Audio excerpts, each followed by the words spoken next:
Ladies and gentlemen, welcome back to Podcast Juice. Here on Podcast Juice, my name is Michael Dean. Joining me today is Mr. Terrance Jackson. Sir, how are you? Hey, good morning, good day, blessed day to everybody. Yes, sir. And Terrance, man, I mean, what's special about you? And we always have special guests, but today we're going to go back into time. We're going to take it back to the old school. We're going to really get into something like that. OG times, original, days of Minneapolis and Prince, Terrance, Chaz, Andre. These are the cats who was there from the beginning. And so this is before all of the fame and all that stuff. And we're talking about when kids, when people was kids and, their moms, red light, green light, all that old school type stuff that we all grew up with. That is important, to sort of look into as well, to sort of see how people, were shaped and their family and stuff like that. So I'm really excited to talk to you today, Terrance. Thank you. Well, I like to tell people, everybody has a beginning. Yeah. And for some odd reason, the stars placed me in the beginning of the artist known as Prince's life. And it's crazy because growing up, I never referred to him as Prince. For me, it was always Skipper. Okay. So a lot of times in a conversation, if I slip and say Skipper, I apologize, no disrespect. No problem, man. We've heard that name before. And so let's just get into it, man. I want to go back to your beginnings. And let's just start out. Now, you were born and raised in Minnesota, is that right? Minneapolis.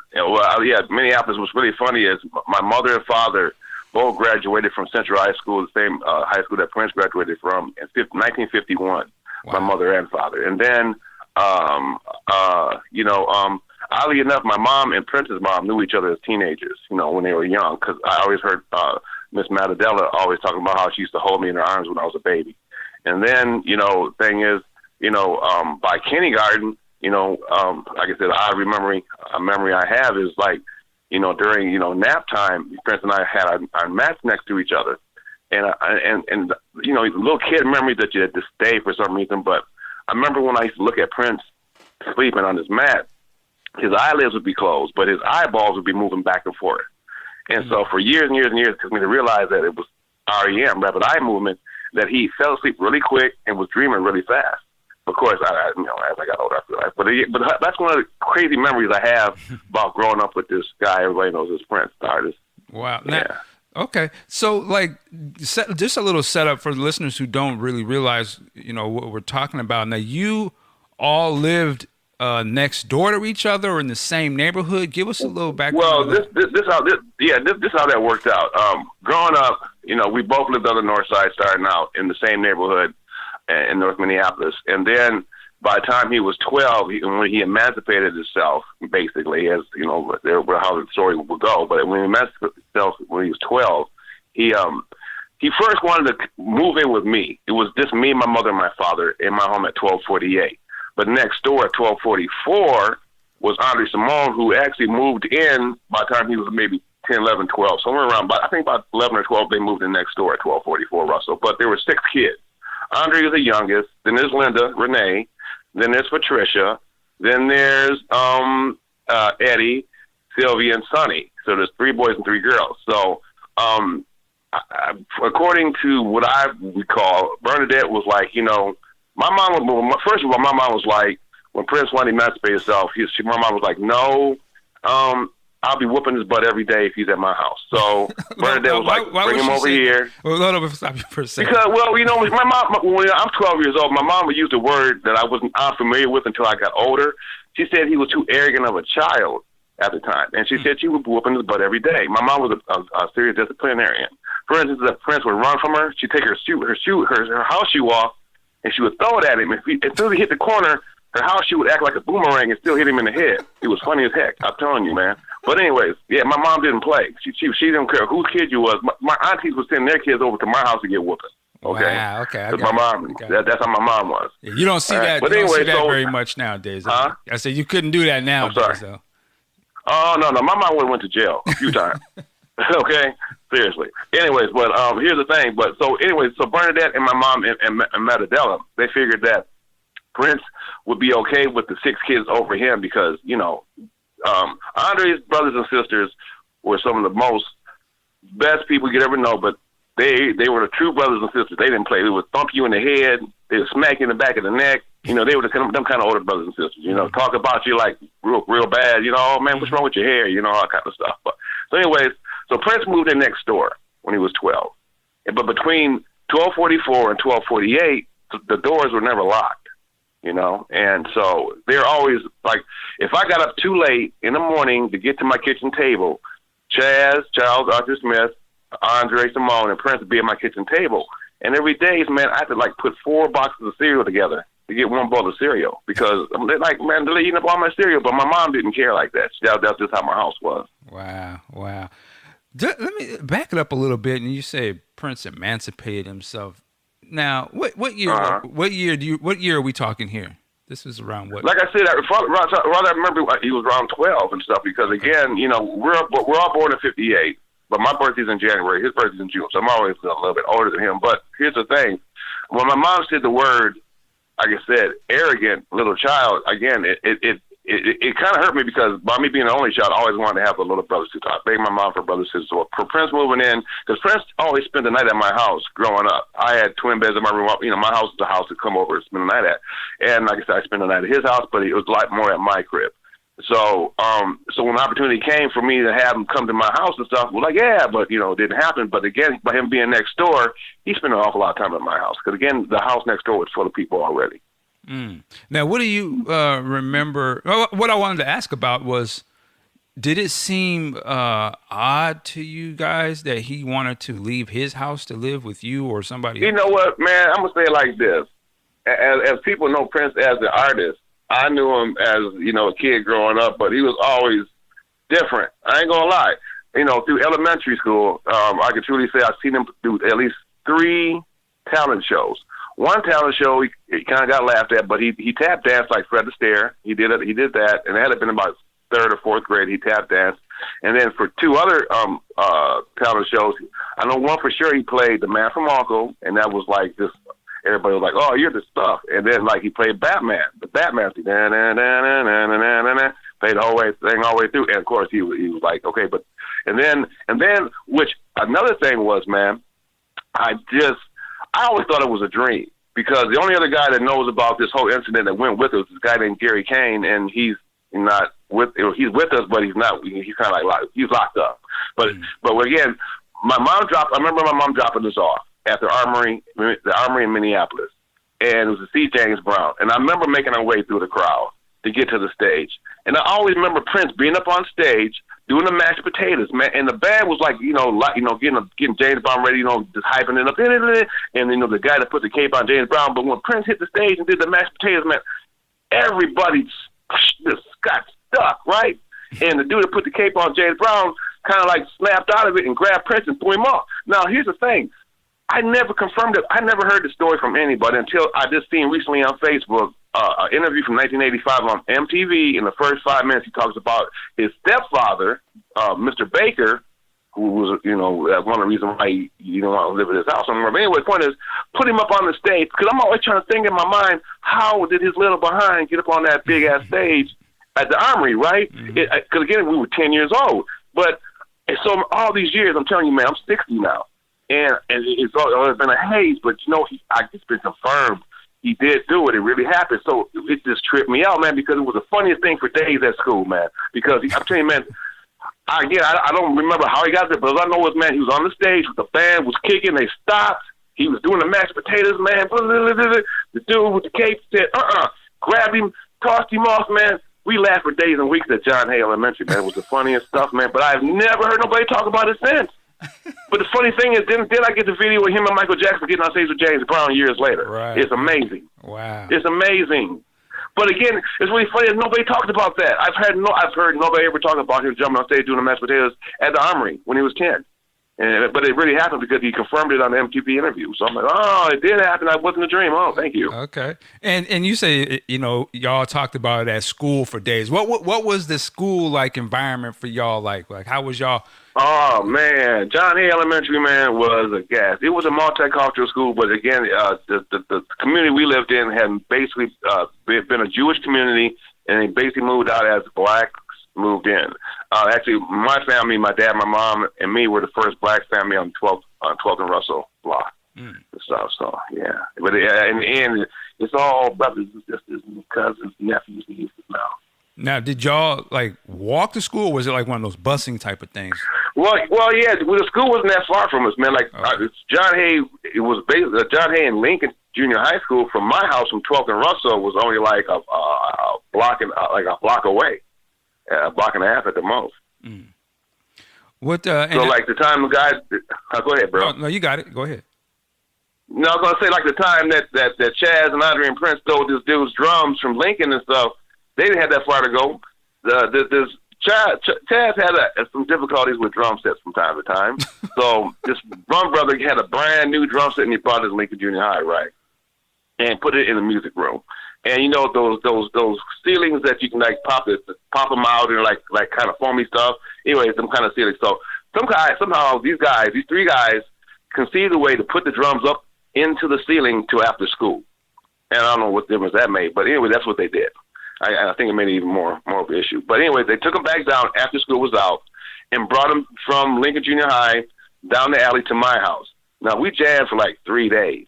But here's the thing. I live on Russell. Our streets go in alphabetical order, like from Aldridge all the way to Xerxes. So I live on Russell, but the next block over is Queen. So the guy on Queen, he's looking at the back window in the alley from his house and sees these guys carrying the drums down the alley to my crib, tells the dude whose drums they belong to, catches Chaz in class at Lincoln, and yeah, there was some issues. Wow.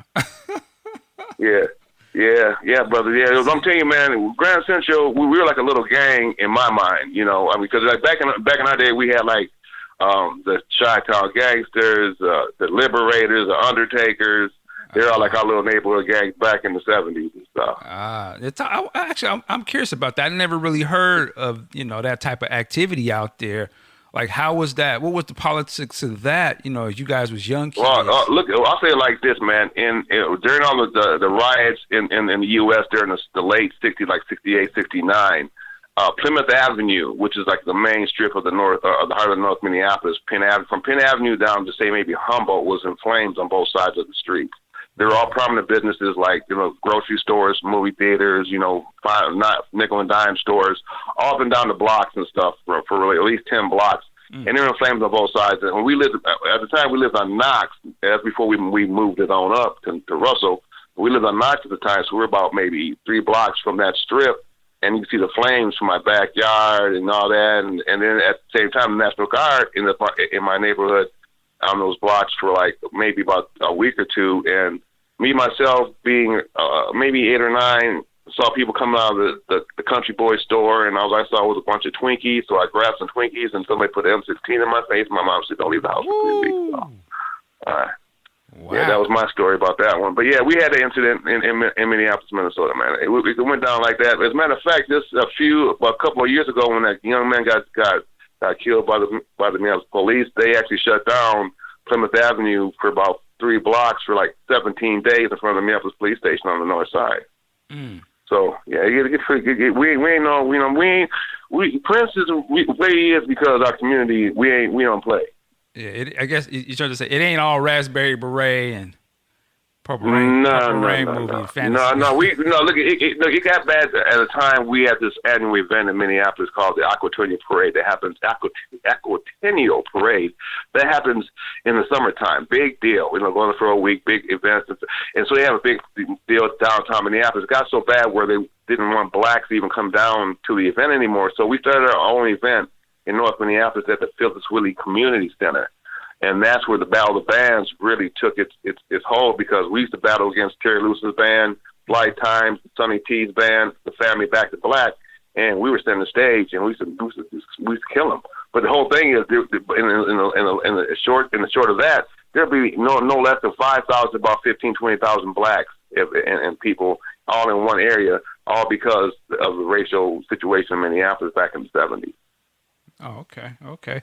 Now, you talked about the bands and stuff, and wanted to go back, like, so y'all was kids. Like, how early did you guys start to, gravitate to wanting to play instruments? Well, I know that, again, Prince's father was a musician. Prince, that's how Prince got his name from his dad, Prince Rogers Nelson, because his dad called himself the Prince. But there was always a piano, the upright piano in Prince's basement as long as I can remember. But that didn't happen until they moved until like the 8th Avenue, whatever house and stuff, the second house. The first house didn't have no piano, it wasn't big enough. But Prince, like I said, growing up, like I said, John A. Elementary, he was playing Batman and Man from U.N.C.L.E., so he was already versed in that. Now, the first time, me personally, getting into my mom bought me a drum set when I was 10 years old. And so my first personal instrument was a drum set. But by the time I got in junior high school, 7th grade, me and my mom are sitting in the audience, and there's a trio on stage, and it's Andre, Prince, and Chaz. And they're doing their thing. And I'm telling you, out there in the world can hear me. My mom took a picture of those three on stage, and somebody snatched it out of my house. It's somewhere, or I gave it away. I don't know. I can't say the way snatched it, but I don't have it, but I know it exists. The picture of that trio on stage somewhere, because my mom took a picture of it. But anyways, so after that happened in 7th grade, they really didn't have anywhere to go rehearse, basically, because they couldn't do it at Chaz's crib, because whatever, and they couldn't do it at Andre Simone's crib, and Prince was staying there. So my mom said it was okay for them to come to my house. So I remember the three of them being in my basement, in the laundry room, because we had a big finished basement at my house. But in the laundry room, my mom let them set up. So they're back there doing their thing, and I had nothing to play. But there was this hollow body guitar sitting around with no strings on. And I picked it up and I started playing like I was bongos or whatever. And the next thing I know, my mom took me to a pawn shop and got me a conga drum, a King Conga. Matter of fact, my first drum was a King Conga. And so from there we started rehearsing like a band. I was a part of the band, so it was a quartet now. And one of the very first gigs I remember.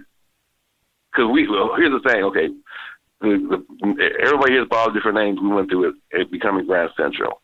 The first name that was Chaz came up with. It's called the band Charles, Cousin, and Friends. We're like, no, but that didn't fly too well. Wait. Say that again. Say the name again. Yeah, Chaz came up with the name Charles, Cousin, and Friends. Like Fly the Family Stone kind of thing, I guess. He was going off. Well, I don't know, man. But no, that didn't fly. And then around that time, too, there were two songs out. One by Sly Stone and one by James Brown. And they were both titled Sex Machine. And they were both big hits for both of them. And so, of course, not thinking of the incarnation of the word itself, we're like, we want to call ourselves Sex Machine. And so we said that out loud. Our moms were like, nah, no, you're not using that name for your band. No. So Sex Machine was out. And then I came up with the name Youngbloods, and they were like, nah. But at the same time, we were like listening to a whole lot of Grand Funk Railroad. We really liked them. And actually went to go see them live at the old Met Center in Bloomington, Minnesota. Went to go see them and stuff. And it was a blast. But anyways, so that was a part of it, and the whole Central thing, everybody says it because he went to Central High School. I don't know. But anyway, somehow, some way, we ended up becoming Grand Central, and then became that stuff. Okay. And then everybody kept calling it. Then everybody kept on saying we're like Graham Central Station. Grand Central Station. No, we're not. No, it's Grand Central, not Grand Central Station. It's Larry Graham, because Larry Graham came out, too, with Graham Central Station around the same time. And remind me, so if Chaz was playing the drums, what were you playing? Or were you? Well, like I said, as a quartet, when it first started, again, it was a trio: Andre on bass, Prince on guitar, Chaz on drums, and then I came in on percussion. Okay. Conga, basically, a conga, one conga drum. Okay. And that's really funny because I don't know if you ever heard of the name Spike Moss, but Spike Moss was a community leader on the North Side and Minneapolis all together, and he had this place, community center called The Way, where Sonny T's band developed that. Back to Black, then they changed the name back to the Family. Anyways, they used to always have events at their place. It was on Plymouth Avenue, and one of the very first gigs we ever did was at the way because of Spike said, "Come on, you guys, come on down. Never heard this before, or nothing, and didn't know what we sounded like." But I'm telling you, man, every time I hear the song on my Pandora, or I hear it on the radio, or I see it in a movie, I'm like, man, we actually played this song. And I'm like, we were like 12, 13 years old at the time. And we actually played the song. And the song is Santana's Soul Sacrifice from Woodstock. Okay, wow. Prince played it, I guess. Well, I'm saying, like I said, Prince played the not only the Santana parts, but I think what was his name? The guitar player. He was young. Michael Sharif's the drummer. So, but the point is, okay. If nobody don't know this about Prince, yeah, I'm gonna say it out loud. He's a perfectionist. Always has been, apparently, and it went into all the way to his adulthood. Because if something didn't sound right, we laugh at each other. Man, because again, we had this, if it didn't sound like the record, then don't play it. You know what I'm saying? So that was instilled right away with us. So when we played Soul Sacrifice, believe me, it sounded like Soul Sacrifice. Guitar, bass, drums, percussion, it sounded like a record. Wow. And we're like 11, 12, 13 years old. Now, let me ask you this. Does that come from, you kind of said, because they laugh at you, does that sort of, you better have that shit got to be tight, because if you wasn't, you was going to get clowned out. Like people was going to. Well, see, here's the thing. Because again, I really didn't know Prince into his career as a lot of your other former guests have and stuff. But here's my thing. Even by the time we were like 13 or 14, we were already docking each other, because that caused one of the only, actually few fights, the only fight I ever known to have with Prince was I woke up one morning, because here's my thing, because I heard that he had brought the docking system into his adult career, into his business and stuff. He was docking people like, oh, wrong note, $50, whatever. But here's the thing, I woke up one morning and I could hear the three of them at the table, but I could hear Prince the most talking about, yeah, we're talking Terry $5. I'm like, huh? So I'm waking up out of this, but all I'm hearing is Prince. And at the time, Prince had his big, Michael Jackson afro, and he had this K cutter. You know what a K cutter is? Mm-hmm. Yep. Like an afro pick. It's got the long. Hello. Yeah, no, I said like a pick. Yeah. Yeah, like a pick. Yeah, with the handle on it. So Prince would always say to people that. I'm sorry, you lost me for a second. He would always say to people that he would take the pick out. If I ever get in a fight, I'm gonna take the pick out of my hair and I'm gonna hit him in the face. And he'd always say that, right? So I'm like, okay. So I get in the kitchen, man. We're standing. We had this island in the middle of my kitchen. There's some pictures around somewhere, but there's an island in my kitchen. So Prince was like, when I got up, when he saw me come to the kitchen, he got up and stood up right next to the island. So first thing I'm thinking, I'm a little bit taller than him, so I'm thinking he's gonna grab his pick, he's gonna hit me in the face with it. So as soon as I thought that, he grabbed it, and so I ran. And from my kitchen, going to the dining room goes into the living room and out the front door. And anyway, so I ran through the kitchen door, and when he grabbed it, and he threw it at me, right? And it stuck in the wall. And everybody kind of like looked at it. And it's kind of, so you know how it does, like sticking in the wall, it just kind of like slowly like falls. Right. It did with them notions. And so when it did that, we're all like, and I look at Prince, and Prince look at me, and he's, from the kitchen, he goes straight out the front door. Boom, he's gone. He was fast, right? He's gone. And so I'm chasing after him, and he's like 3 or 4 like houses ahead of me, and I'm like, okay, I can't even catch him. So that was that. That was about the only true, I think, fight we ever had since kindergarten. Man, that's kind of crazy. So he threw that would have to be in a movie. So you came in the room, and he was talking about docking you. And then, but what prompted him? Look at $5, man, in the 70s, man, $5 is big money, man. Oh, for sure. I mean, I'm just saying, but what prompted him to want to throw the pick at you? Did you like run up on him or something? Because first of all, my mom used to stand in my doorway in my room and throw shoes at me. She wouldn't come next to me and like touch me to wake me up. I don't wake up good. And then again, I woke up hearing somebody trying to charge me some money on something crazy. So yeah, I guess I might have been a little menacing, maybe. I don't know. And Sprint wasn't taking no chance. I don't know.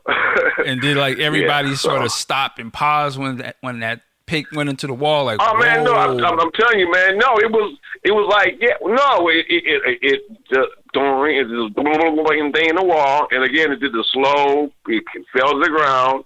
and me and Prince did that eye contact, and he took off. I know you was like, Nick. But man, it was again though. Man, I'm fast. Look here, I was the fastest in Lincoln Junior High School in 9th grade. Okay, we went to the city track meet, the whole nine, man. Blue ribbons down. I'm a very fast man. I used to be. I know I can barely walk now. The main point is, I used to be really fast. Prince was faster. That's all I was saying. Like I said, by the time I hit outside, he was like 3 or 4 houses down, and I couldn't catch him. I couldn't even think about it. And I forgot, like, who was, what were the ages? Who was the older and younger of the crew here? Well, me, Andre, and Prince are all born in 1958. Okay. Linda is about a year older, if not two. Chaz is about a year, if not two. And Morris is a year older, if not two. Okay. And oh yes, I'm sorry. In Hollywood, William Dowdy. William, I love you, man. I'm sorry, man. Hollywood's been there since kindergarten with us too. It was me because the picture of my mom took of us in first grade is me, Hollywood, and Prince in first grade, Miss Cheese's class at John Hay. And then the picture of us on my mom and dad's front lawn at 1238 of all of us together, Linda, Andre Simone, Morris Day, myself, Prince, and William Dowdy, Hollywood. It's really funny because Hollywood, Prince, and myself are standing all next to each other, and there's a picture of us in first grade together. So that's like some Twilight. To me, that's like a Twilight Zone situation. You know, how it all worked out, you know, like that. And I'm curious, what was the aftermath of that, of the pick incident? Did y'all just sort of laugh it off? And oh, man, no, man, come on, man. Like, you know, look at, man, if nothing else, our mom ain't going to let us fight. Okay? Right. About anything, no matter what it is. You know, that, again, you know, look, my mom was 5'3", but you might have thought she was about 6'9", 400. Yeah, that didn't happen. You know, we loved each other, man. Like I said, we were a gang, man. We looked out for each other. We loved each other. You know, we broke bread with each other. You know, I mean, like for instance, learning songs. There's a picture I got on Facebook. I'm standing in front of the stereo. I got one of my outfits for Grand Central in it. But anyways, there's a stereo, man. We spent hours and hours and hours and hours and hours and hours at that stereo because, you know, learning our songs, that was the only method of learning songs because there was them guys didn't even have a closing play next door to listen to, you know, any music on. And Chaz's dad was too kind of like much of a disciplinarian to be hanging out at his house listening to music. So my mom my mother, she was a special education school teacher at John Hay in Lincoln and worked for the Minneapolis School Board. And then my father was one of Minneapolis' first black city prosecutors and retired county attorney. Oh, okay. Again, they both graduated from Central High School. So my house was kind of like a community center. When we had the ping pong table in the basement, that was a big thing. A lot of people talk about Prince playing ping pong. That was a battle zone. Ping pong table at 1248 was a battle zone, brother. No. We stand in line taking turns, like next. Who was winning the games back then? Man, it was my house and my table. Hello? Okay. Come on, man. How dare you? No, sorry, Mike.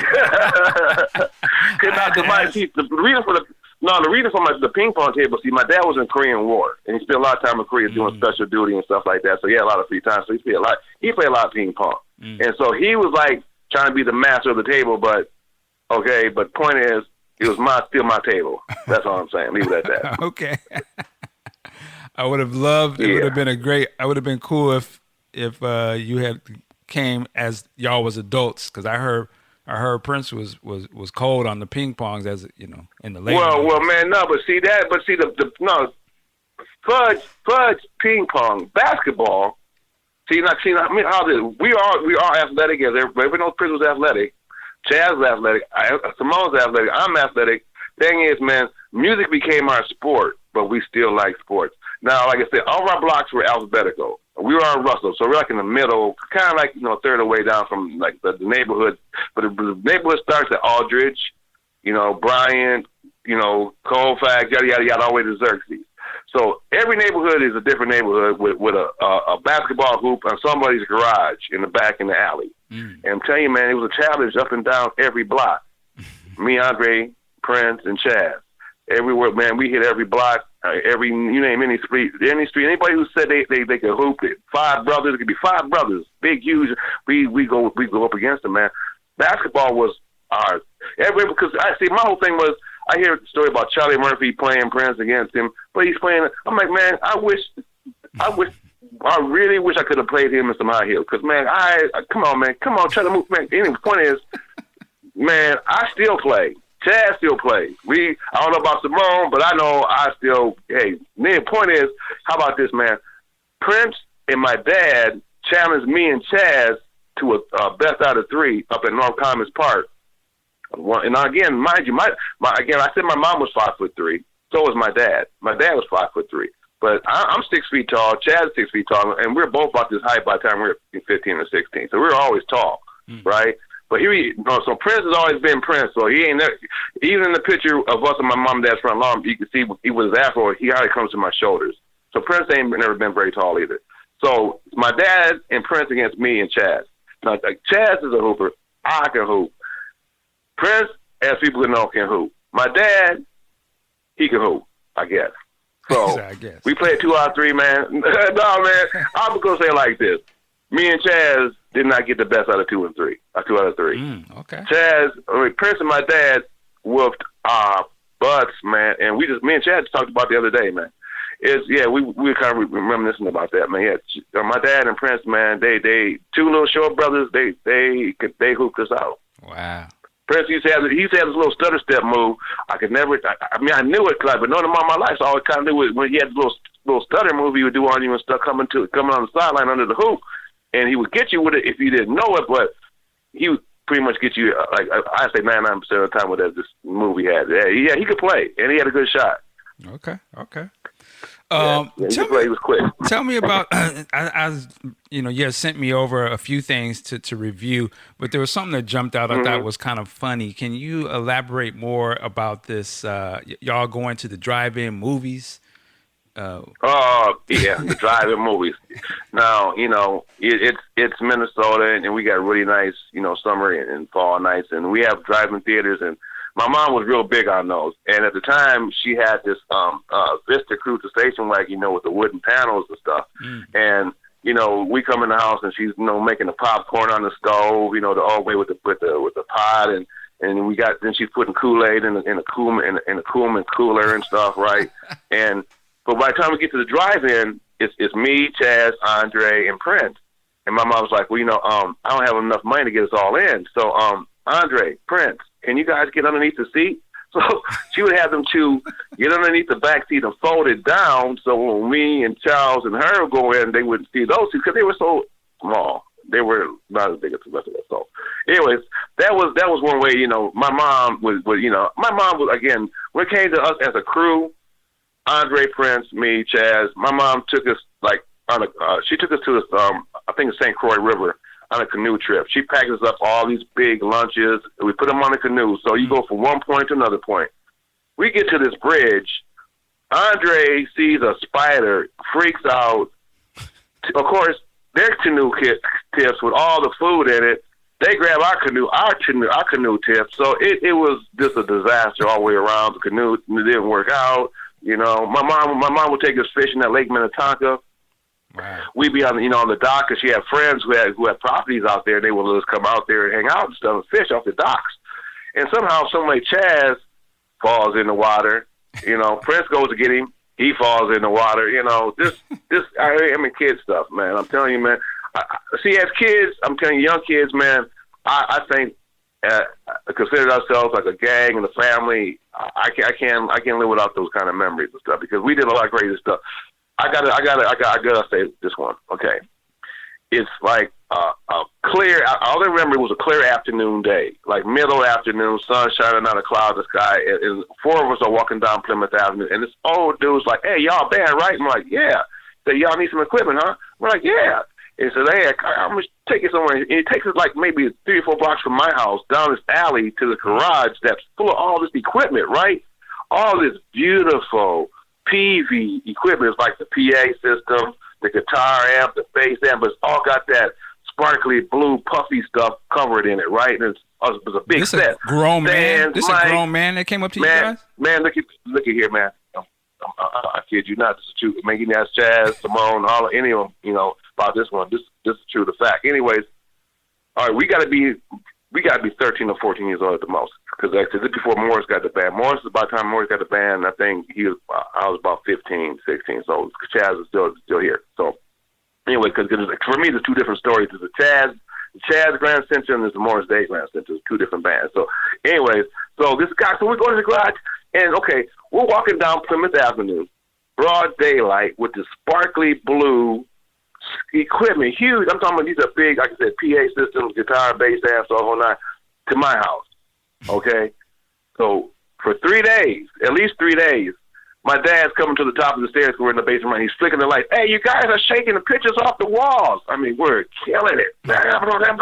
You know, just we got sound because even before that happened, we called our amps sandwich amps because they were so little, no sound. You know, they were like a little cheap, like $25 amps, whatever. Whatever. That's all we had. But now we had sound. They were cranking. Andre and Prince were cranking everything. We're cranking vocals. We were singing our butts off.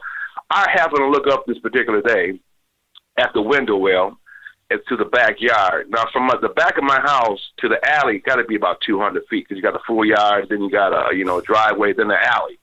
But from the window well to beyond, all I could see was feet. I'm like, huh? So I go up the stairs to the back door, and I'm looking out the back door, right? And I see a whole bunch of grown folks. I'm like, okay. Only thing that came out of my mouth, Brother Mike, was, Mom! And I called my mom. I went back in the basement. I don't know what my mom said. I don't know what transpired, but all the equipment went out the basement, nice and slow. And here's the thing, man, again, I as an adult person, I thought about it years later, we never heard nothing else about it. My mom just scolded us about where'd y'all get it, or that was pretty much like a felony theft. That had to been $1,000 worth of equipment. We had it for 3 days, and I don't know, man. But I thought about dude didn't even ask for no money. Right. So that was I didn't think. Again, this is years after the fact. I started thinking about this stuff. I'm like, oh, what? But back then it was like, okay, let's go get it, yeah.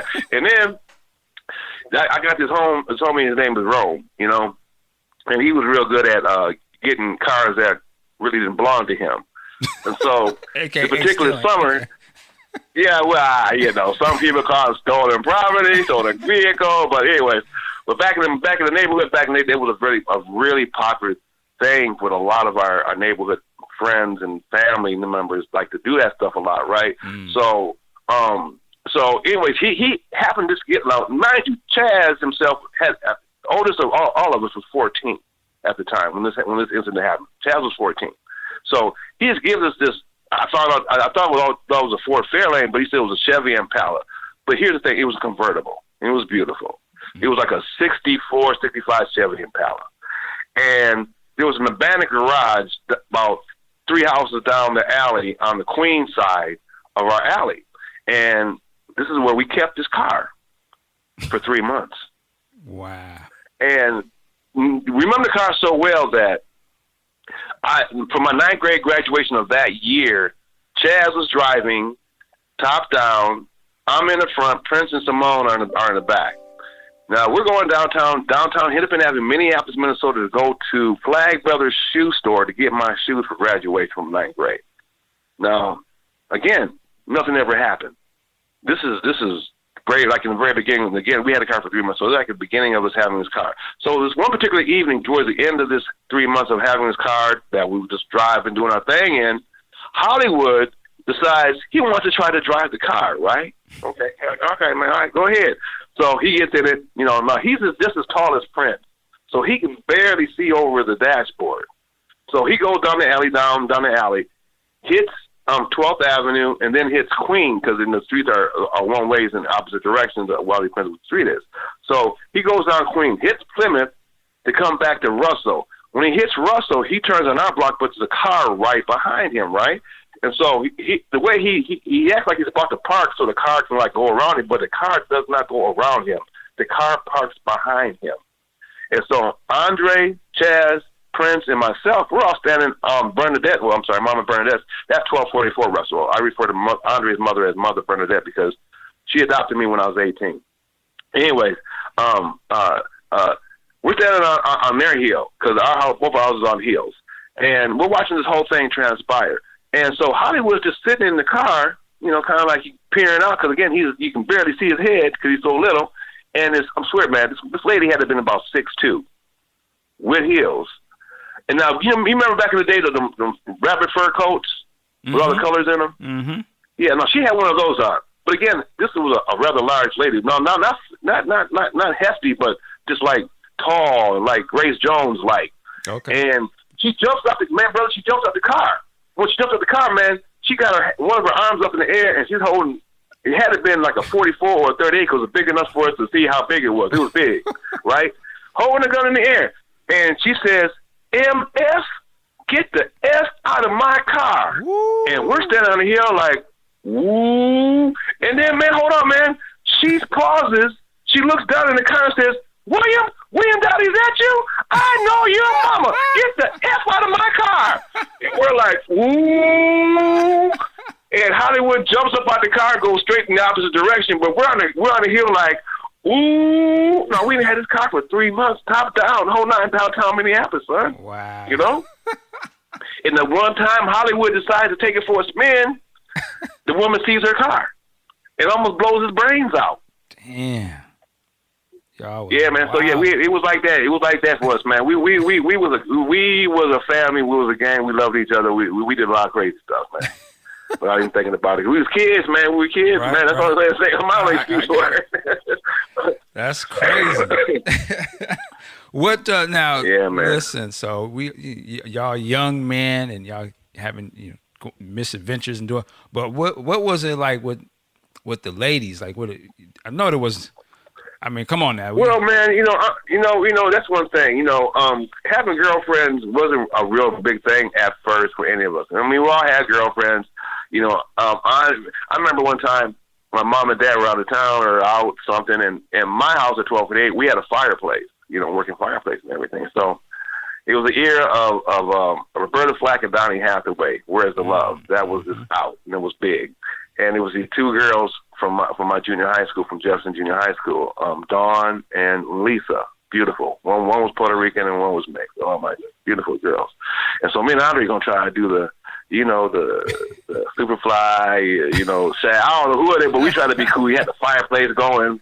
Now here's the thing: my mom and dad had a full bar in the basement, stocked. Uh-oh. We'll get to one of them stories too. But yeah, at the time, so me and Andre we got a bottle of wine. We were like 8th grade, bro. We were like eighth. No, it couldn't have been no 8th or 9th grade. It was somewhere around there. So we got the fireplace, and the girls come over. We're kicking back. Where's the Love playing? Donny Hathaway, but Brett Flack's playing and stuff. We split up. The next thing I know, Audrey's knocking on my door, talking about, man, they gotta go. I'm like, huh? Right? Like it could have been no more than like maybe the second song of the album, right? They gotta go. And so, anyways, like I guess in junior high school, there's a lot of new things that happen with young women that they ain't even aware of sometimes, and that happened in his the track. Wait. Back it up because I'm on a slow bus. What's going on there? Well, we once we were trying to get friendly with the young girls and stuff. The young girl found out that something was going on with her body that she wasn't aware of yet. Yeah, I got you. Yeah, and they had to leave. Yeah, man. Yeah, so. Damn. It's one of them things. I got you. But the girl thing, with the girlfriends, our thing was, man, it was like a competition. Especially by the time Morris got in the band, things changed till we were a little older. By the time with Chad, we were in junior high school. With Morris, we were in high school. So things really changed. We were starting to play in more high schools, more events and stuff by that time. So. Well, it became like, but by the time, and I was going to say real quick, by the time we got done with gigs, we tried to see who had the most numbers. Okay. Yeah. Go ahead. I'm sorry, Mike. Well, no, I want to get into that, but you brought up Morris a couple of times, and I'm curious, like that transition from Chaz to Morris, like what was your take on that? And well, that was a funny. Again, things happen with Chaz. Chaz was great in the grand. Now, a lot of people will always tout Prince as being a lead singer of anything, but Prince was never a lead singer at Grand Central. And if anyone was ever a lead singer of that band, I would say it was Chaz. I mean, coming out the box. Chaz did a lot of vocals behind the drums. He was, a lot like Phil Collins kind of dude. Okay. He could play and sing at the same time.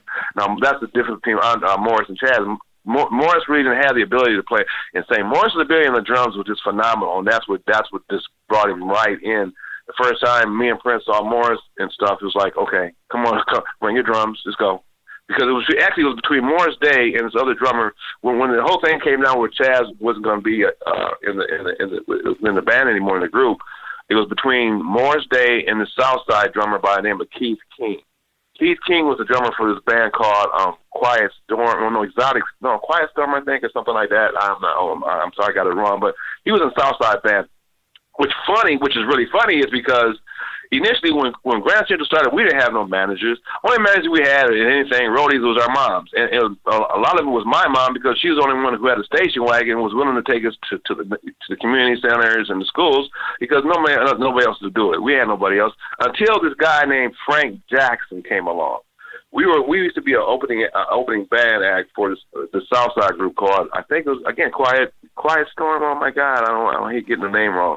But anyways, again, we were a young group, so these guys were older than us, but they had all the equipment. And there was this manager guy named Frank Jackson. At one particular time, made the decision that he was just going to just deal with Grand Central exclusively, and just basically disassembled hit the band that he's been managing for years, and just gave us all their stuff, all their equipment, the PA system, bass amp, guitar amp, and became Frank Jackson before Morris Day's mom was officially our really first manager we really had. But he was so shiesty, our mom was like, "No, you got to get rid of him." How was he shiesty? Because man, like say at Glenwood Community Center, right? We play there, $2 a head. We packed the place, 200-300 people in that place. We walk out of there with the 4 or 5 of us with like $50 to the split. Oh, okay. So our mom was like, "Nah, something ain't right with that." All right. So that lasted. I don't know how long I can't really truly remember how long that lasted, but he was like our first man. That was when we really first started becoming more of a band. A lot of people don't even have this. Andre doesn't talk about it really, because he's one of the ones who could, and Morris. But we used to actually back up these guys called the Standells, like the Temptations kind of group, or Stylistics, or Four Tops. Yeah, man, and they know they wore the same kind of outfit, suits and stuff, and they did all them, those songs, and they had their dance routines. And we that's how we started playing at the little bars and clubs, because they were all older than us, and we were the backup band. Okay, you said they were called the Standells? The Standells, yep. This brother named Lewis Chapman was one of the singers for sure, but it was like at least 4 or 5 of them. And that's like a lot of people don't talk about them, because a lot of it, back in the 70s, that was the thing, the guys out front, because one of the first gigs we did at the club with Morris in the band, we played at this club called the Flame Ballroom on I think on 15th or 16th and Nicollet. Adult club, my God, pimps, hookers, players, hustlers, the whole nine up in this joint. But we played with this band called A Sweet Taste of Sin and the Philadelphia Story. Philadelphia Story was the group out front. Sweet Taste of Sin was the backup band, but they were kind of like the Ohio Players. Oh my God, they were this bad. But again, we got to play as an opening act or band, whatever, up in this adult club, and that's kind of what ruined my life. But I won't talk about that. There's some other podcast. But, yeah. Wait. How do you see something there that sparks your interest or something? Like what? How does that? Well, no. Here's the thing, man. By the time I was 15 years old, I was almost as tall as I am now, which is 6 feet. And it took me years after the fact to realize that all those older women who give me the numbers and give me money when I was in high school were pretty much using me. As a young man, vibrant, healthy, I guess. I don't know, but yeah, cougar, those cougars. Yeah, exactly. And again, so and my mom, for instance, my mom would be at Satin Dow Young Brothers Salon on Plymouth. Actually, the barbershop is still there on Plymouth Avenue, and she would come home talking about, they were talking about some woman robbing the cradle, and they was talking about you.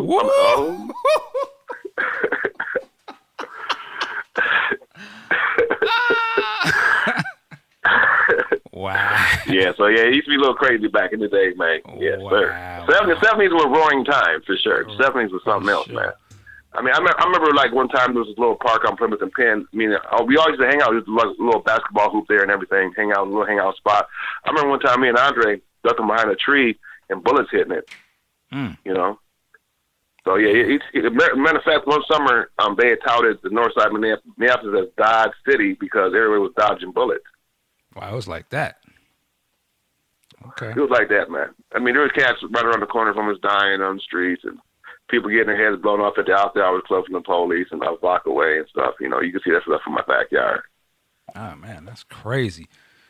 Crazy. Now, you know, going back to Morris though, like again, I'm just curious, like what did you, what was the conversation from your perspective with Chaz to be like, yo, man, we about to go, we moving with this cat now? Like you. Well, see, no. The whole thing. See, I didn't find out about Chaz's situation until years and years after the fact. Never knew that. You know, I hope he doesn't ill on me for this. But see, Chaz was raised by a single father in the '70s. You know, and he lost his mother when he was real young, like 7 or 8 or something like that. So his dad raised him and his younger sister by himself.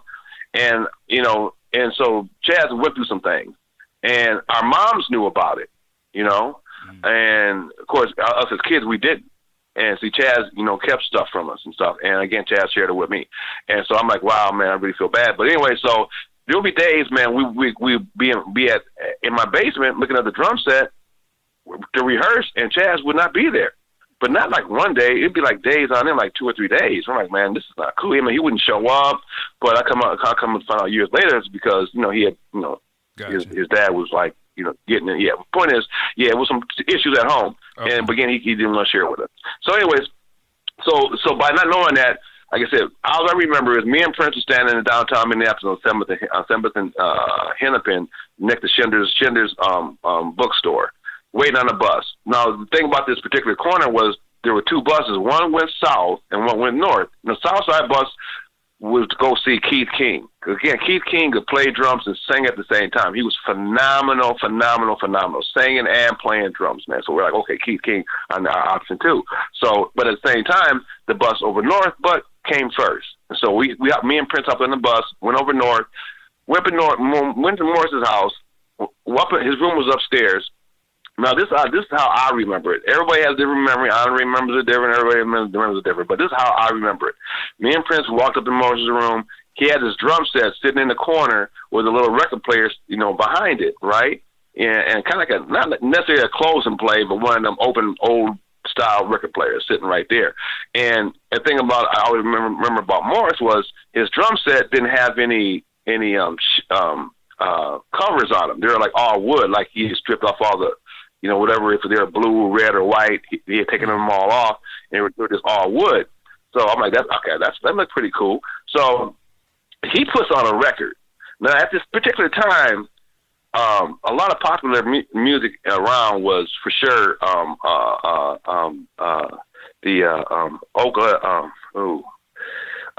Power. Tower Power was real popular at the time in the 70s. And Morris just happens to put on this Tower Power record. And puts on, I can't remember if it was Squib Cakes or What Is Hip, but all I know is me personally, Prince, and Morris, and Andre and William, we all seen Tower Power 3 times at least at the O'Shaughnessy Auditorium in Minneapolis. We went to go see them, you know, up front. And the drummer, David Garibaldi, ain't no joke. And God bless him, because I heard he was an actor not too long ago. But anyway, Morris put this on and started hitting them licks by David Garibaldi like it wasn't nothing. I mean, smooth, precision, didn't break a sweat. And me and Prince kind of looked like each other and said, can you bring your set over?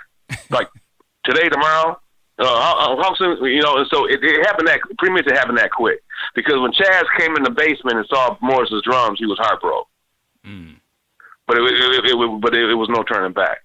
You know, after that. And I see our moms, since they knew the situation, they got so mad at us that they actually, they kind of like didn't let us rehearse at the house for a while. And we had to go next door and rehearse at Simone's house for a little bit. But again, it was a matter of space, though. You know, again, it was just like, you know, Linda still lived there. I think Trisha still lived there. Andre Prince still lived there. You know, Mr. Anderson, Mrs. Anderson, you know. So, again, it was a space issue for 1244. And that's why we do most of the rehearsing. That's why I always tell people, in my eyes, 1248 is the birthplace of the sound of Minneapolis. Okay, wow. And but back. Go ahead. No, you go ahead, man. Well, no, I was just gonna say, you know, so you had what was that one cat you said was the manager, Frank something? Frank Jackson. Frank Jackson. So, yeah, after Frank Jackson, now was it Morris's mom? Does she? Yeah, so Morris's mom came in and just took the helm. She had that mindset, you know, and God bless her and everything, you know, because she really transitioned us into who we all have become, you know, from her perspective, and I bless her for it, because again we end up incorporating ourselves. Did you got a chance to see that little partial contract I sent you? Yeah, so yeah, she got us. So we, like I said, incorporated ourselves. Our gig status went way up. I reflect on something. You know, we auditioned for the Minnesota State Fair, I think in around '75 or so, and we did this song by New Birth called was it Dream Maker?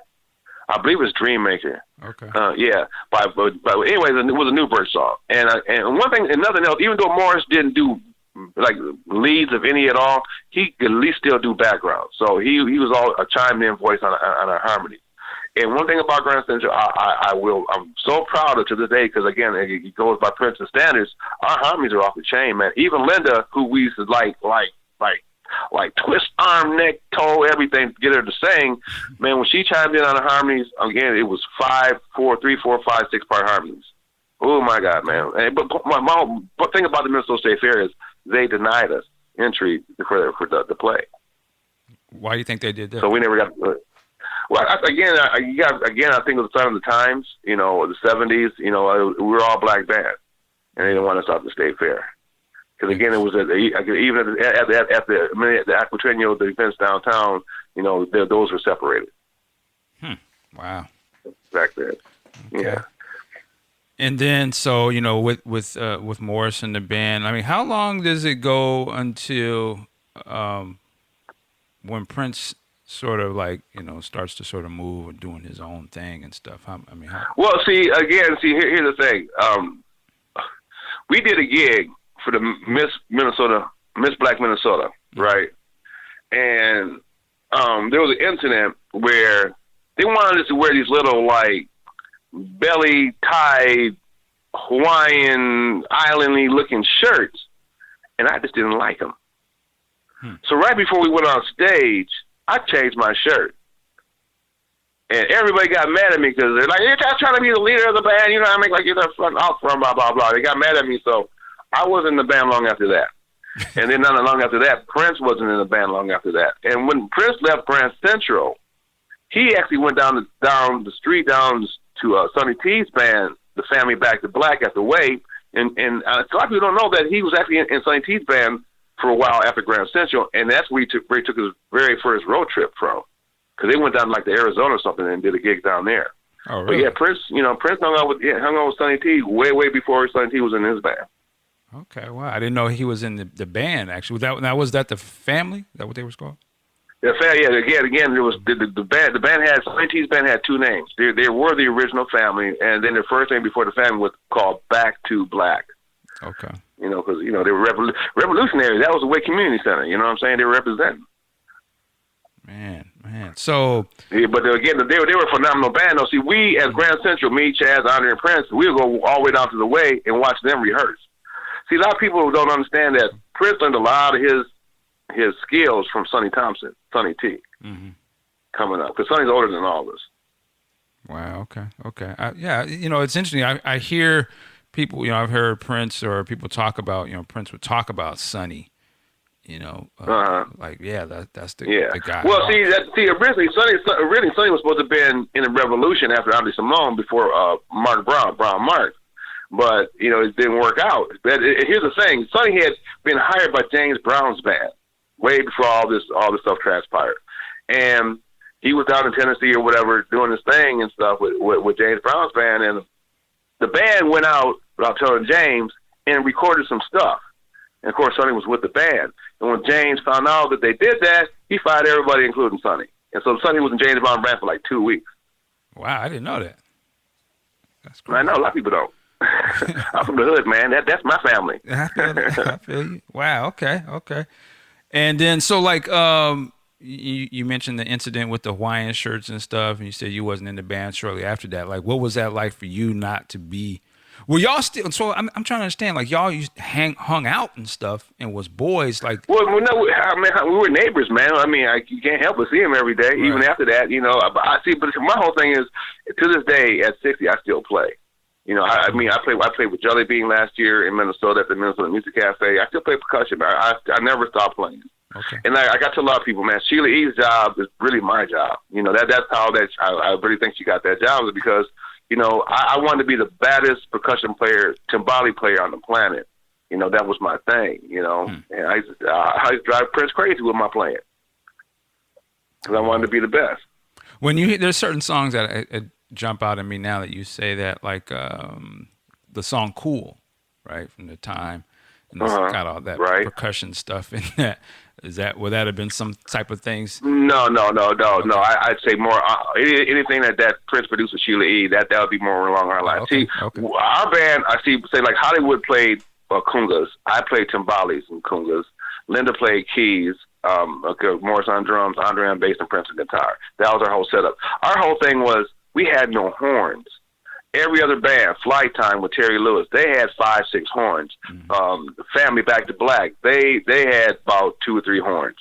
Our horn player was Linda Renee Anderson. Okay. Every time we did any Tower Power song, any Chicago Ohio Players, our horn section, the whole Prince's whole concept that he promoted with his Oberheim system when he first came out, you know, that was all derived with Linda.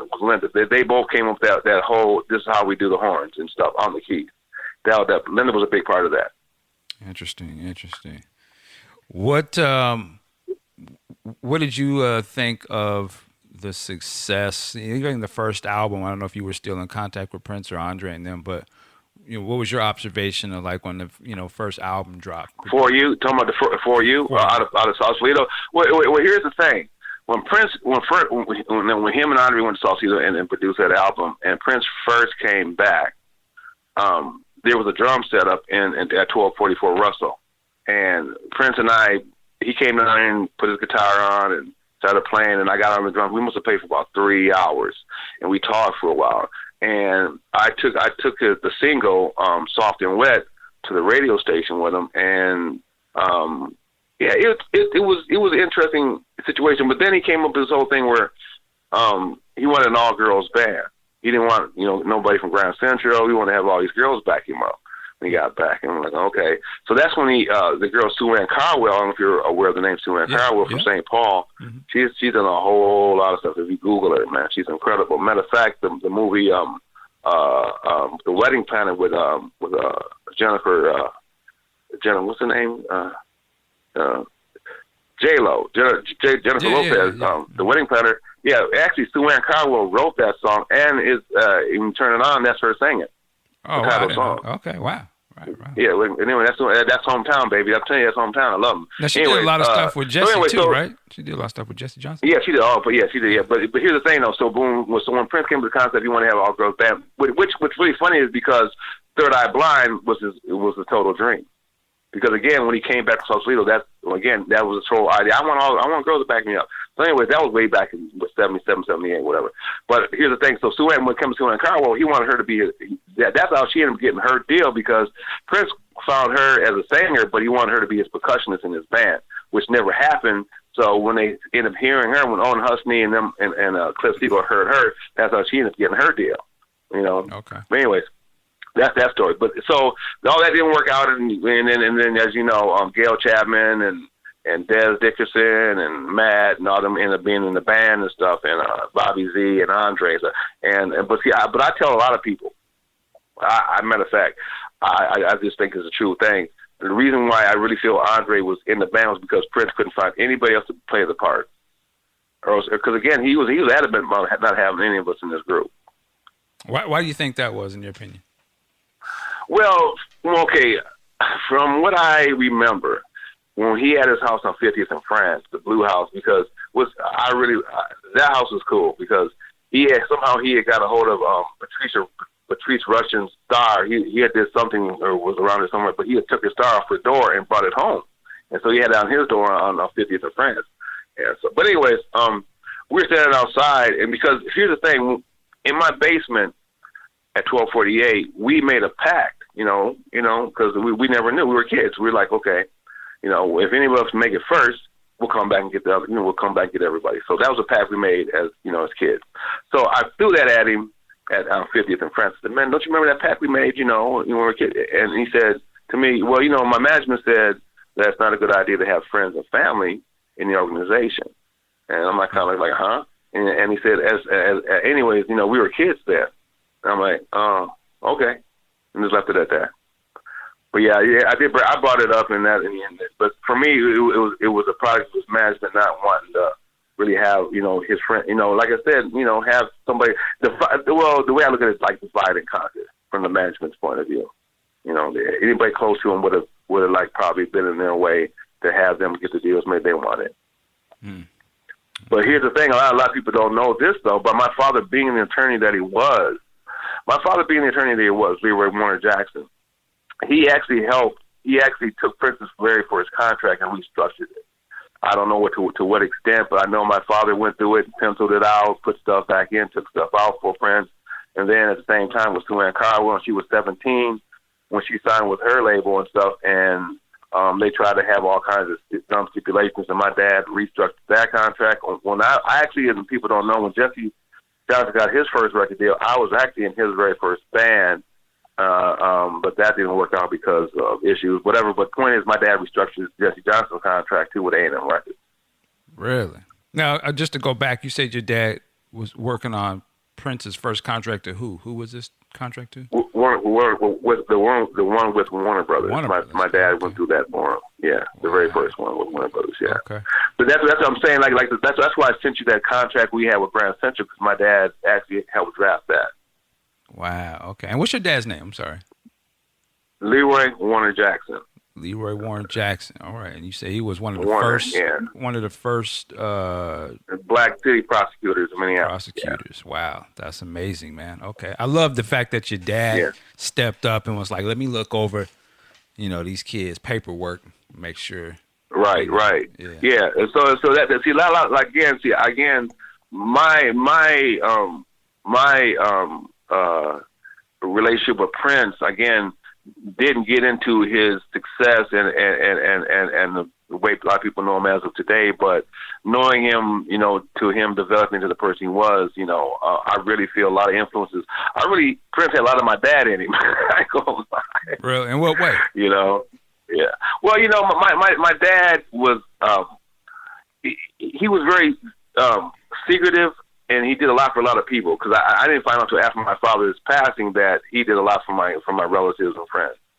They go, your dad did for me. He helped me with college. He did this. I'm like, oh, he did? Oh, okay. All right. And then of course, find out that Prince does a lot of stuff undercover for people, helping people out.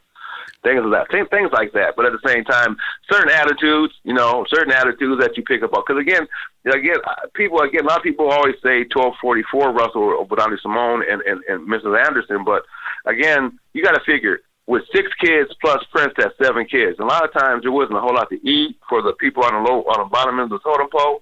So again, they spent a lot of time at my house. Plus, again, I had twin beds at my house. I had a lot of space in my house. Prince spent a lot of time at my home. Interesting. Did you ever meet or see Prince's dad? Did he ever come around? Oh my goodness! Which one? The stepdad, Mr. Baker, or the real dad, John? Well, start with John. Yeah. Again, sir. Our parents were again. We were growing up. We were always blocks away from each other growing up. Okay, that was the first thing. Again, our moms knew each other as teenagers, so we always intermingled family wise in that aspect. At the same time, too, I got to tell you a story about Mr. Nelson, Mr. John Nelson. All right, there's these 2 little brothers, that like to take stuff that ain't theirs.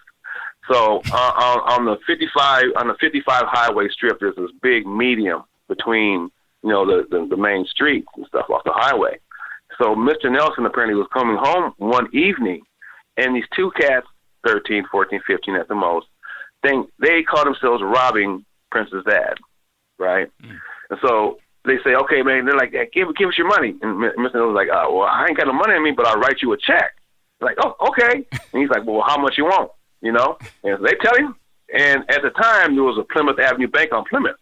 And so he wrote him all the check. Of course, the knuckleheads go to the bank the next day and get arrested. Wow. But I gotta say this one, man. Just real quick. We got a little time, Mike. Oh, we're good. Real quick. Yeah. Okay. So one time, me and Simone, man, me and Andre, this is the 4th of July, right? It was 4th of July. We go all the way out from Minneapolis to the suburbs to see one of his girlfriends, and she ain't there. We come all the way back. When we get off the bus on Plymouth and Russell, we see these two dudes going down this side alley carrying stuff. So we're like, what the heck? Oh, okay. And so they come back. We're like, what y'all doing? They said, we get in this house right here. We're like, oh, okay, where? Well, then they show us the house. So me and Andre go, okay, we go with them. All right, the front door is open, the back door is open. They didn't ransack the whole bottom of the house. They said, oh, we're going upstairs. Y'all go get what you can. So me and Andre rummaging through stuff. I look out the front door. The police just pulled up and opened up their door, right? I'm like, yo, police. Me and Andre hit the back door. Boom! I hit the fence. I just jumped the fence. Boom! Andre can't make the fence, but he can make it. He's kind of thin, so he goes between the fence and the garage. I don't know how he did it, but he did. He's thin. So he made it through. We about 2 blocks away by the time we get done. We come all the way back around, circle around, and we get back. There's a whole crowd of people, right, around these two boys handcuffed. So they in handcuffs. So that's over and done with. But this is just the beginning. So we end up, by that time, evening's coming. Me and Dre run to my cousin. We go get some bread, some lunch meat, and some cheese from a local store, but we ain't got no money. And we go to the park that's having fireworks. And so I got fireworks, and one of my knucklehead friends, he's taking them and throwing them at people in the crowd. Please come and stop us. Take my fireworks. Me and Andre end up missing my cousin's brother because it's on the south side now. We end up walking all the way home. So unbeknownst to me, Andre goes over to his sister Sylvia's house to babysit for her. This is the next day. I'm staying over at Andre's house at 1244 Russell. I hear somebody knocking on the side door.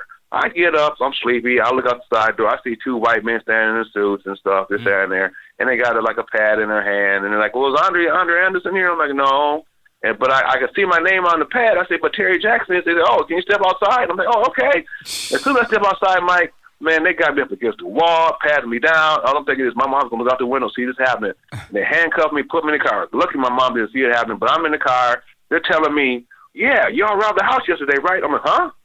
Yeah, we got these two guys. They said that you guys came in the house and took everything. Where'd you put it? I'm like, huh?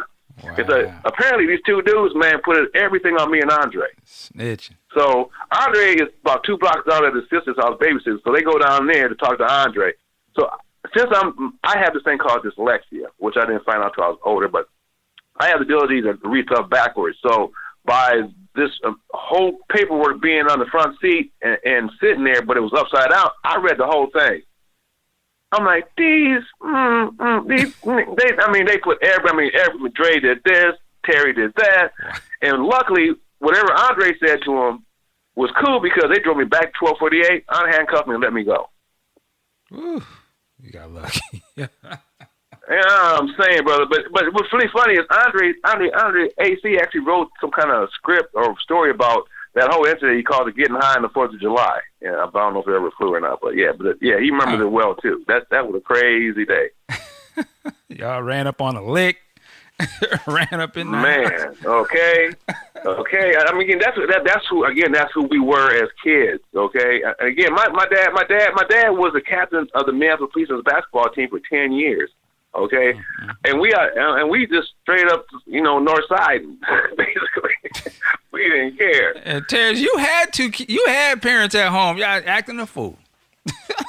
Hey, man, hello. But see, I grew up in the era where people's moms could whoop your butt in public. If they knew your mom, they could snatch you.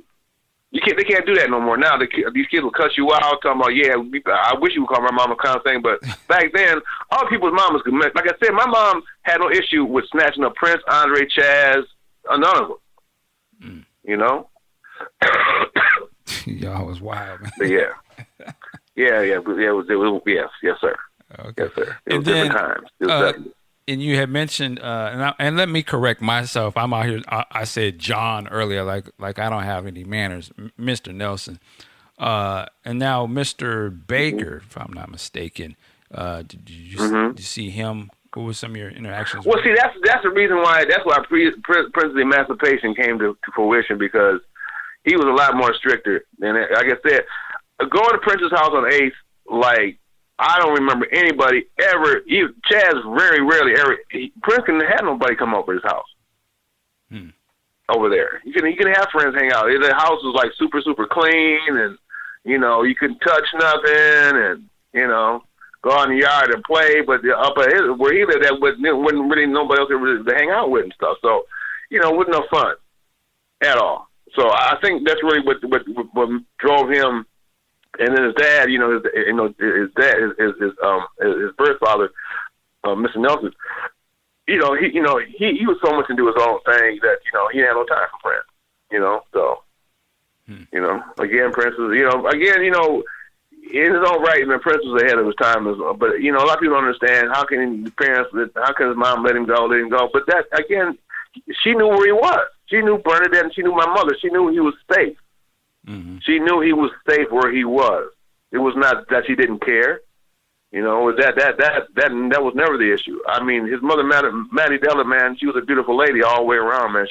Ain't no way she did not care for her son and just let him go like that. She knew where he was. She trusted my mother with her son, and she trusted Bernadette with her son. Yeah, no, I can't, and not for me to speak on it, but I can just, listening to you guys and you talk about your mothers and the roles that they played in the lives of you guys, and really stepping up. I have to commend that y'all had that sort of community that y'all could do that. Y'all lived all sort of next door to each other, and it sound like all of the women knew each other, and it was a bond there. Yeah, it was amazing. And, it was amazing. Again, right. Well, again, 70s were hard times in a lot of ways, but again, for community sense and value and community leaders and all that kind of stuff with togetherness, it's just not even close to being the same. And that's again, I feel sad for the way things are happening now for our communities and stuff. But yeah, man, we came up with, again, good upbringing, man. You know what I'm saying? Like I said, Bernadette, my mom died when I was 18. My mother died when I was 18. Mother Bernadette, she took me in. She said, "I'm your mother now." Wow. And then what's really odd, I'll tell you, I gotta share a story with you, man. Mm-hmm. She at the nurse, the funeral home was on Plymouth in Humboldt. Before I walked in the door, she grabbed me, pulled me to the side. She told me, "I'm your mother now," and I was 18. 20 years later, my ex-wife hurt me really bad. I ended up flatlining twice. When I opened up my eyes in the ER, I didn't see no nurse, no doctors. I saw Mother Bernadette, the first person I saw that when I came back to life.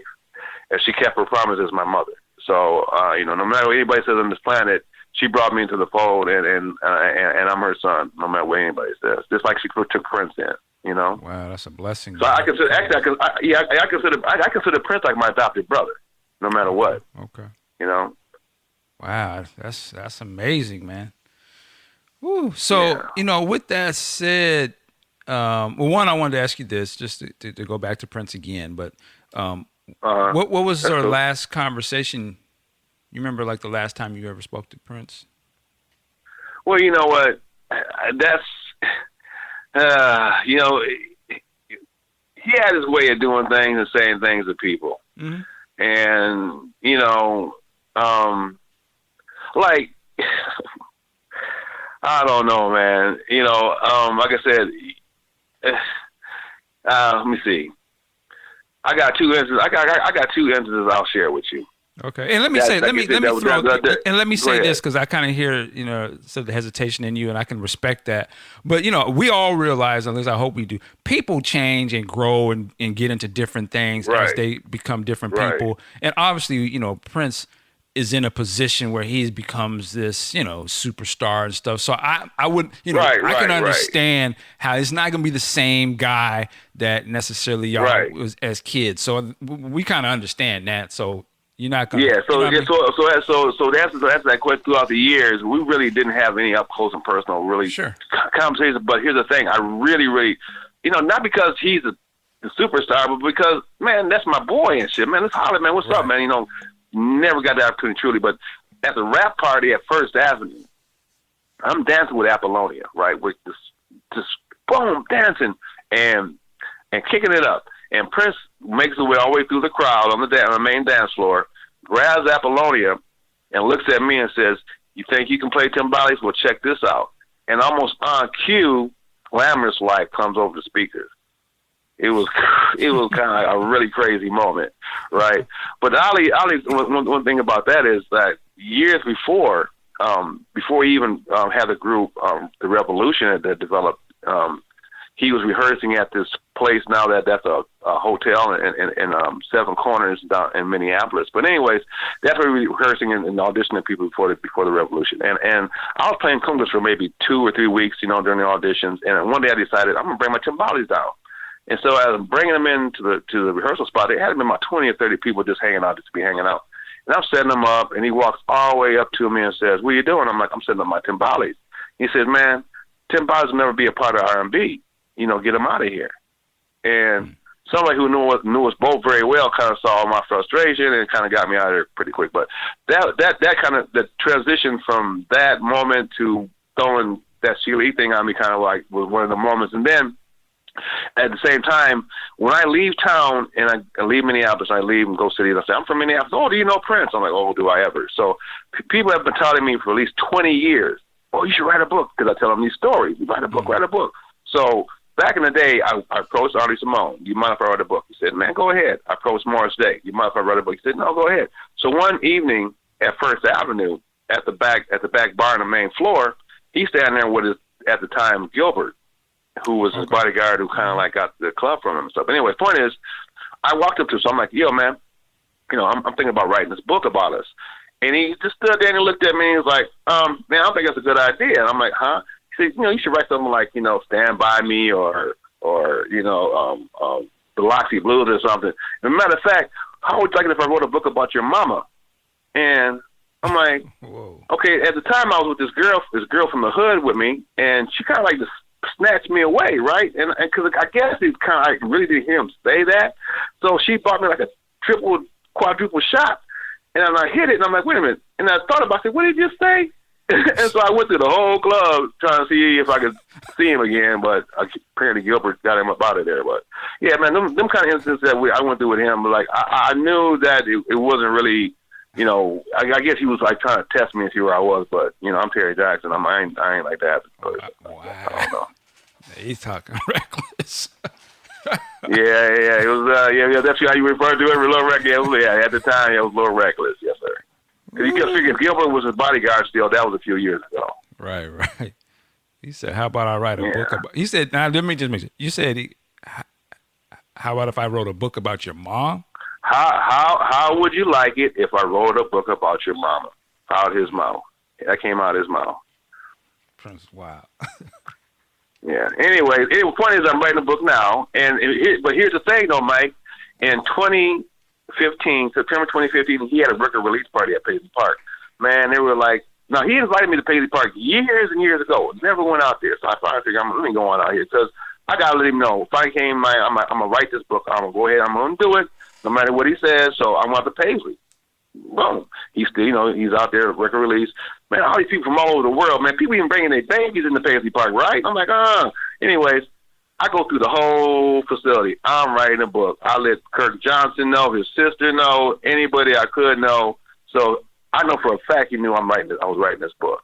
As a matter of fact, to the point where I'm downtown Minneapolis about 2 weeks later, and Bobby Z is downtown with his wife, and he hollers across the street, I hear you're writing a book about Prince. And I'm like, "Nah, man, I'm writing a book about us."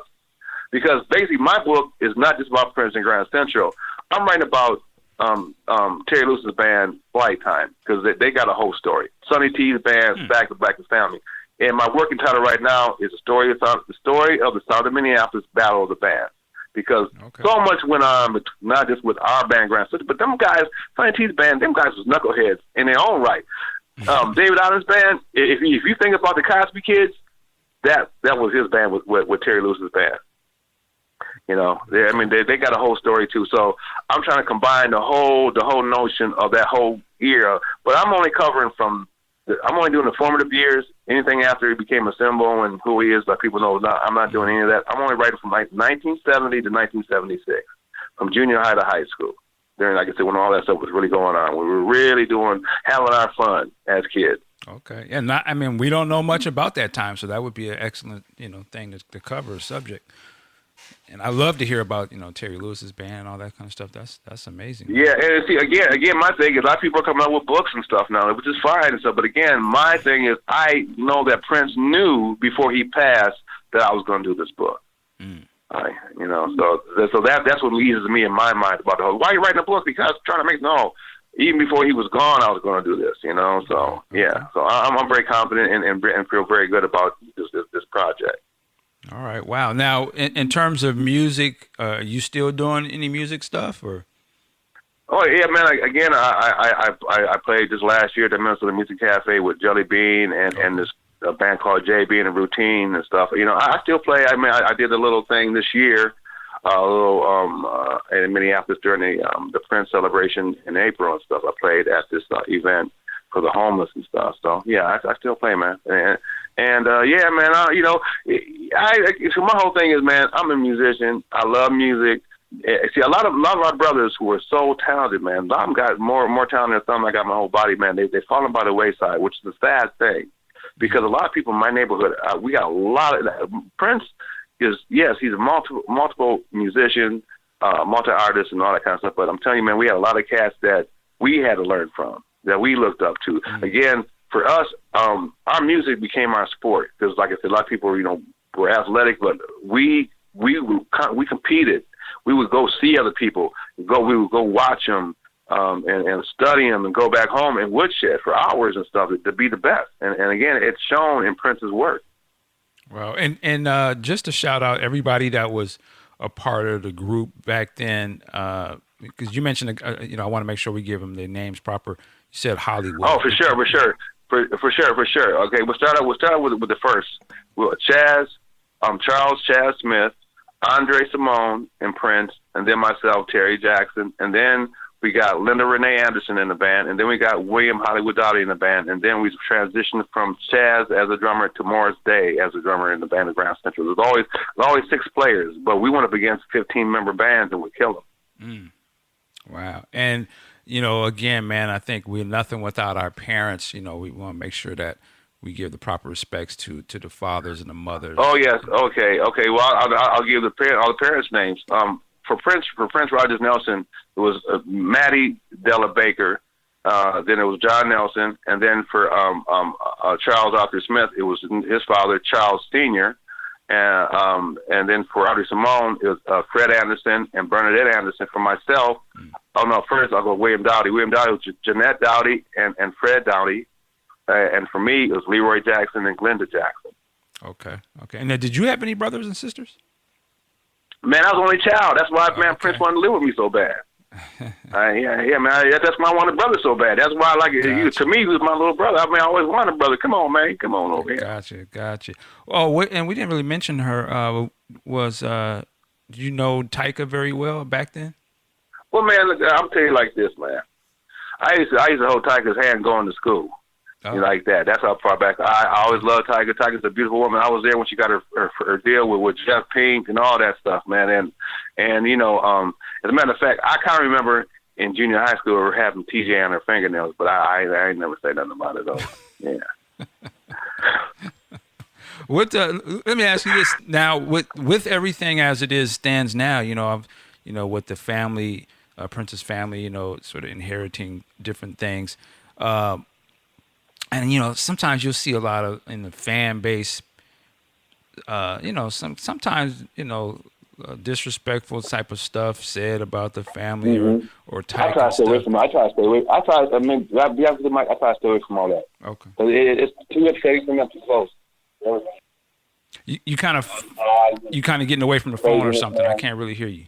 Yeah, well, like when Prince passed, man, I left town for a few weeks even, man, because just news stations are coming at me and all kinds of stuff, man. I didn't want to get. I really, man, this is like the second interview I've done since his passing. The first one was another podcast, and by the way, this young lady by the name of Peace Love recommended me that it was imperative I speak with you anyway. So.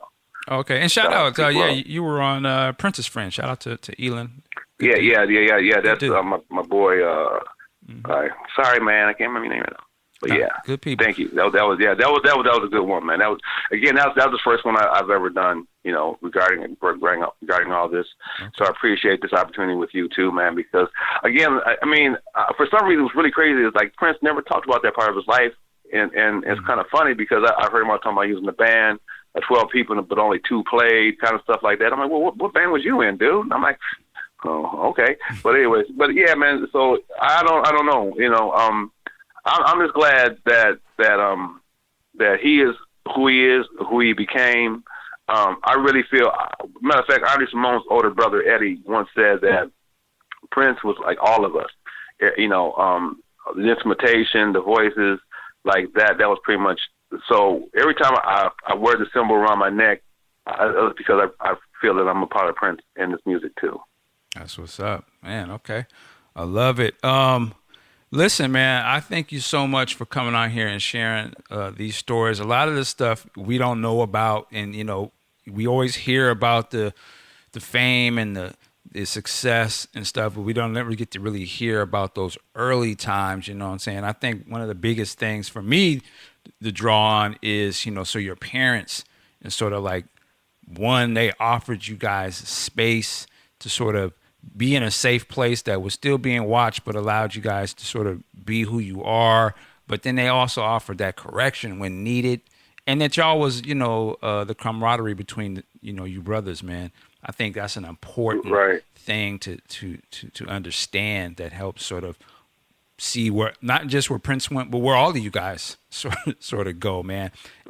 And without going too deep into say, let me just finish. Without going too deep into say, I would say, and that's what, now hearing some of these stories and talking to you and Andre and Chaz and things, I really want to see that somehow, man, because from an outsider, I can look at it and say, man, y'all went through so much. And of course, lives change, but I always think y'all still brothers. I don't care whatever is going on, this and that and the third, you know what I'm saying? At the end of the day, you still got to be able to come back and be like, yeah, I respect where we came from, and this is what we learned. Because I feel like as men, and I think we're all fathers. Everybody that I'm talking about is fathers.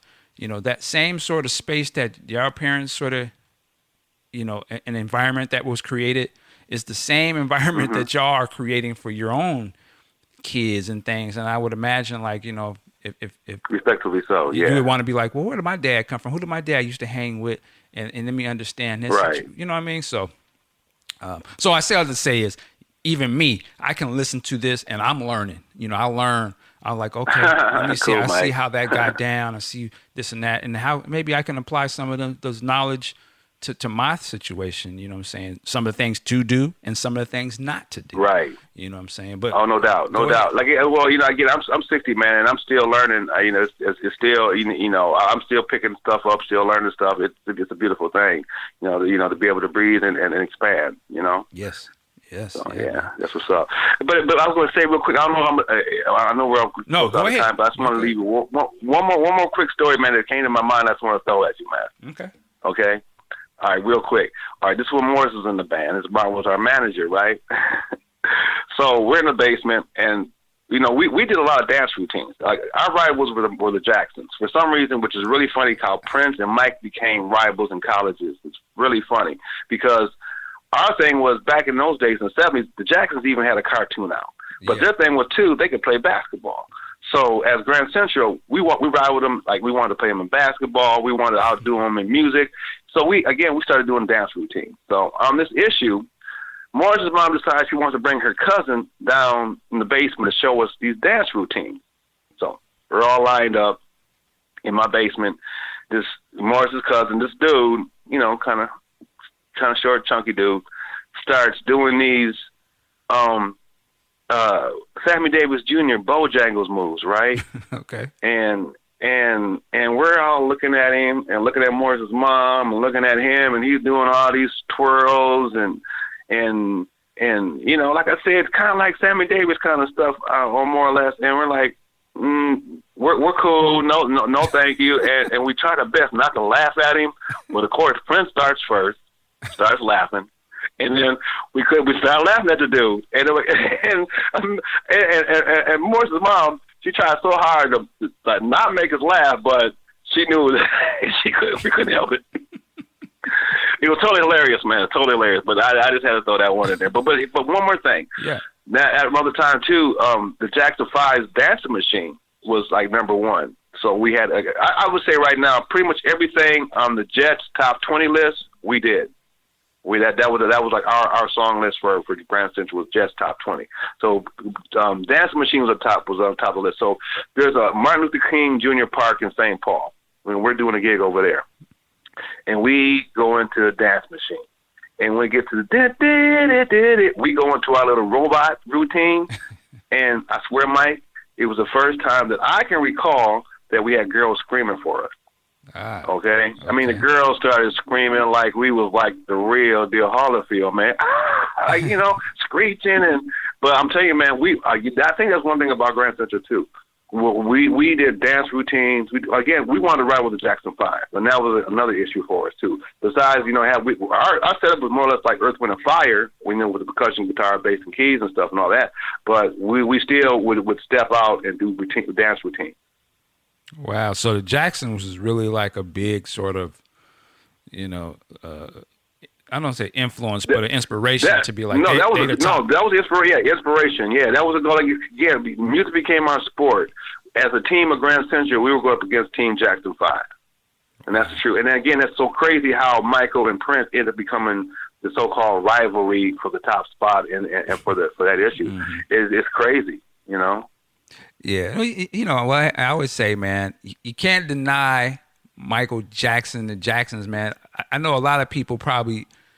Nowadays, someone more of a younger than me would probably not really understand the scope of how heavy the Jacksons was back then. Oh man, they even had a cartoon, brother. Yeah. So yeah. I caught the tail end of that. I was like a little kid when that stuff was popping, but the Jacksons was everything, man. Even the second run, all the albums, everything. Yeah, like the second run to me, what I jumped on was like the Destiny album, and I was like, whoa, and then that's when Mike. I think for me, it was Looking Through the Windows album. Okay. Yeah, that was one of my big come through on the Jags. That's why I really started giving Mike more respect as a singer. Looking Through the Windows album. Gotcha. Yeah. Well, all right, Mr. Jackson. Again, like I said, I appreciate you. Thank you, Mr. D. Hey, man, that's what we're here for, man, to give y'all a platform and to sit down and listen and learn. That's what it is. That's what it's all about. So with that, I appreciate the time, brother. Oh, no doubt. Thank you. And with that said, we want to thank the listeners for hanging with us and listening and supporting the show. As I always say, work it like a job. We will see you next time. Peace.